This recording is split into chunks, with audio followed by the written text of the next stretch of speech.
Open करायचं म्हणजे इथं हे पूर्णपणे पाठीमागं ओढायचं. हे असं ओपन केलं पुढचं आपली बॉन्डेटची पूर्णपणे तिथं ओढते. ओके, त्याला असं ओपन करताना सुरुवातीला इथं हात घालायचा, पूर्ण हात घातला इथं बटन प्रेस, असं प्रेस केलं की आपण ओपन होतंय. हे ओपन झाल्यानंतर ही स्ट्रिक इथं लावायची जेणेकरून आपलं बॉन्डेट खाली पडू नये. हे आपलं पूर्णपणे इंजिन आहे. इंजिनमध्ये थोडेफार काही गोष्टी चालणाऱ्याला माहीत पाहिजे, बेसिक गोष्टी.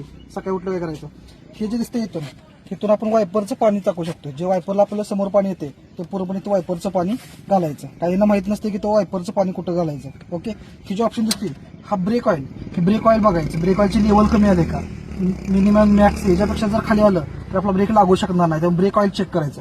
हे आपलं इंजिन ऑइल ओतायची जागा आहे. ही इंजिन ऑइल ओतायची जागा आहे. 10,000 ते 12,000 किलोमीटर झालं तर जी ऑइल बदली पूर्णपणे करावी लागते. ओके, सुरुवातीला उठलं की सकाळी काय करायचं, पहिली स्टिक चेक करायची. या स्टिकमध्ये बघायचं बाई जी इंजिनची लेवल किती आहे, पूर्णपणे ब्लॅक झालंय का, याची ग्रॅव्हिटी चेक करायची पूर्णपणे.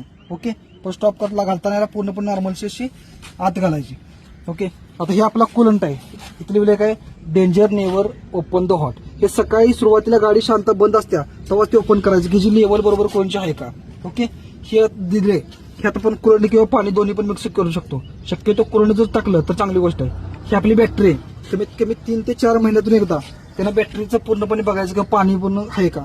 कधी कधी बॅटरीचे पाणी जर कमी असलं तरी सगळं पूर्णपणे दाखवते की गाडी बंद पडू शकते. ही आपली इंजिनची माहिती आहे. 10,000 ते 12,000 किलोमीटर झालं तर त्याची ऑइल बदली कमीत कमी चेक करायला लागतं. आपल्या 4 टायर आहे, त्या 4 टायरमध्ये कमीत कमी 32 हवा तर कंपल्सरी ठेवली पाहिजे.